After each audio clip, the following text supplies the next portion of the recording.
Kayaknya ini fanatik mazhab Syafi'i nampaknya. Referensinya hanya Al-Quran dan hadis Nabi SAW. Tentuan awalnya belajar Quran hadis yakin, tapi setelah baca buku yang lain ragu.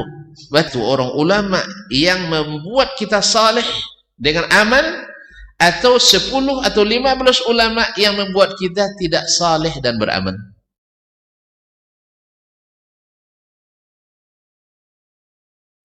Mana yang lebih hebat? Nabi Muhammad daripada Imam Muhammad bin Idris Asy-Syafi'i? Saya ulang dia. Kok ragu tuan-tuan? Mana yang lebih hebat? Muhammad bin Abdullah bin Abdul Muttalib daripada Muhammad bin Idris Ibn Abbas Asy-Syafi'i? Belum tegas, masih ragu. Kayaknya ini fanatik mazhab Syafi'i nampaknya.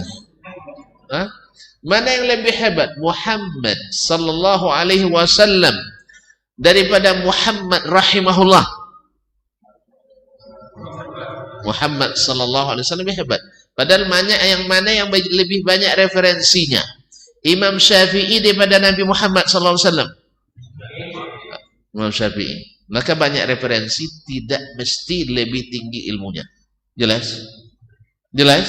Abu Bakar referensinya hanya Al-Quran dan Sunnah Nabi Sallallahu Alaihi Wasallam. Lebih hebat daripada Profesor Abu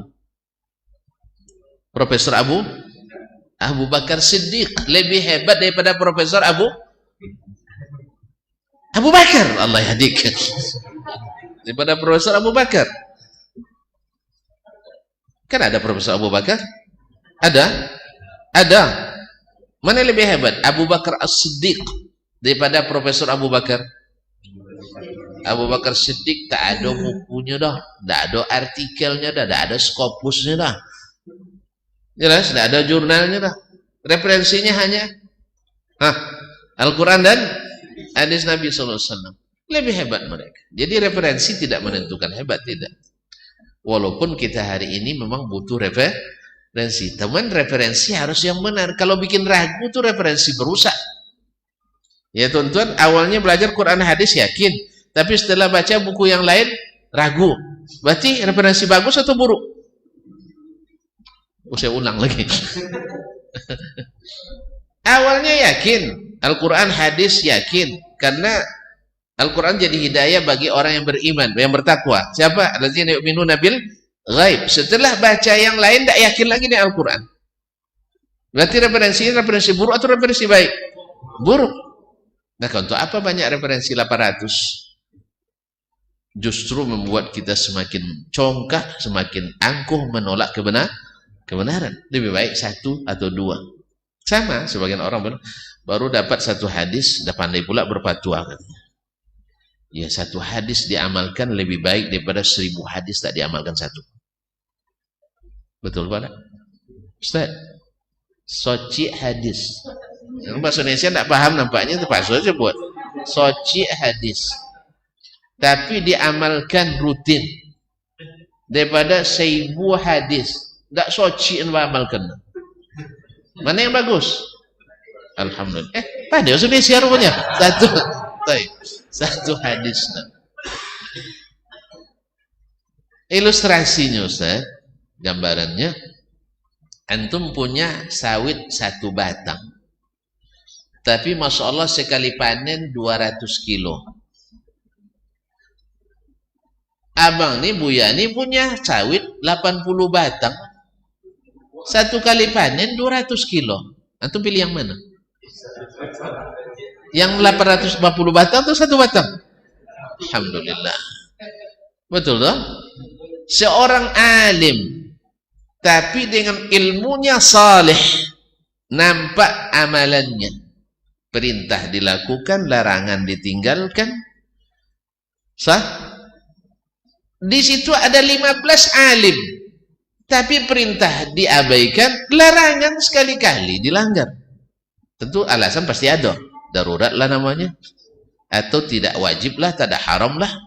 Kalau tidak haram langgar sajalah, kalau sunat tinggalkan saja, nggak apa-apa. Mana yang antum lebih ini? 1 orang ulama yang membuat kita saleh dengan amal, atau 10 atau 15 ulama yang membuat kita tidak saleh dan beramal? Satu lebih bermutu.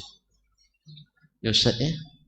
Orang yang ngaji, udah 25 tahun ngaji, tidak bisa dia sholat berjamaah rutin. Kalau pas sempat pergi, kalau tidak kerja lebih didahulukan. Tapi Masya Allah ini ngaji Rabu,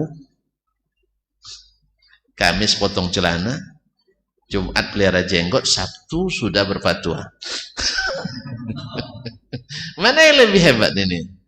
Yang ngaji 15 tahun tapi jarang nampak di masjid, dengan yang ngaji baru sejak Rabu sampai Sabtu tapi tak pernah tinggal masjid. Mana lebih bagus? Hah? Yang baru ngaji. Karena seperti kata Imam Ibn Rajab, dan sebelumnya Imam Al-Khatib Al-Baghdadi, dan sebelumnya lagi Imam Sufyan Ats-Tsauri, dan sebelumnya lagi Muhammad Sayyiduna sallallahu alaihi wasallam, ilmu tanpa amal tak berguna. Ya tak? Tak berguna. Lebih baik baru ngaji tapi istiqamah daripada lama ngaji tak istiqamah. Mentalnya sama dengan mental orang yang tak pernah tahu ilmu saja. Hasadnya lebih parah, irinya luar biasa, cari-cari kesalahannya hebat, menyembunyikan kebaikan orang mantap. Entah apa ngaji lama-lama. Semuanya akhlak yang buruk yang dipertontonkan. Ya tak? Jelas? Mana yang bagus? Nah, yang bagus tentu saja lama ngaji tambah istiqamah. Kau enggak? Awal dulu taat, sudah itu lama ngaji hilang taat. Berarti kajinya bermanfaat atau mudarat? Ya mudarat. Jadi kaum muslimin dan muslimat, dulu ketika ngaji di sini Masya Allah tawadhu, sekarang sudah congkak. Berarti kaji merusak atau tidak? Makanya kalau habis ngaji, tentu semakin ngaji semakin congkak, semakin sombong. Hati-hati. Semakin mengatakan semua masuk neraka, tinggal saya sendiri. Hati-hati. Sebab Imam Ahmad sendiri tidak bisa menjamin dirinya. Kapan istirahat imam? Sampai kaki saya dah masuk ke surga sebelah. Seberada insyaAllah lah. Sampai dah masuk ke surga. Menjelang meninggalnya digoda oleh syaitan dengan cara supaya dia ujub. Ketika dia di bawah alam sadarnya datang syaitan. Masya Allah, selamat Ahmad. Kamu dah selamat dari tipuan saya. Maka Imam Ahmad bilang, la ba'd, la ba'd. Yang mentalkin beliau menjelang meninggal itu anaknya Abdullah, Saleh, dan murid-muridnya merasa heran ketika mereka kan bilang la ilaha illallah, dia bilang la. Mereka heran kok bisa begitu, tidak bisa mengucapkan itu. Kemudian beliau siuman kembali, lalu ditanya oleh anaknya, ya abati, tadi kami ucapkan la ilaha illallah, kau bilang la, kenapa? Datang syaitan kepadaku, dia ucapkan selamat kepadaku, udah selamat. Caranya Masya Allah, ucapannya ucapan selamat, tapi maksudnya untuk membenamkan Imam Ahmad supaya ujub dalam dirinya. Tapi Imam Ahmad belum lagi belum lagi syaitan, saya belum selamat sampai saya mati dengan husnul khatimah. Ini kaum muslimin dan muslimat dan rahmati Allah, maka hati-hati. Kalau ngaji hanya membuat kita semakin pongah, semakin tinggi hati, semakin sombong, semakin susah menerima kebenaran, dan semakin tak baik, berarti ngaji harus diperbaiki. Ya, atau niat kita mesti diperbaiki, amal kita mesti diperbaiki. Wallahu musta'an. Jadi kaum muslimin dan muslimat,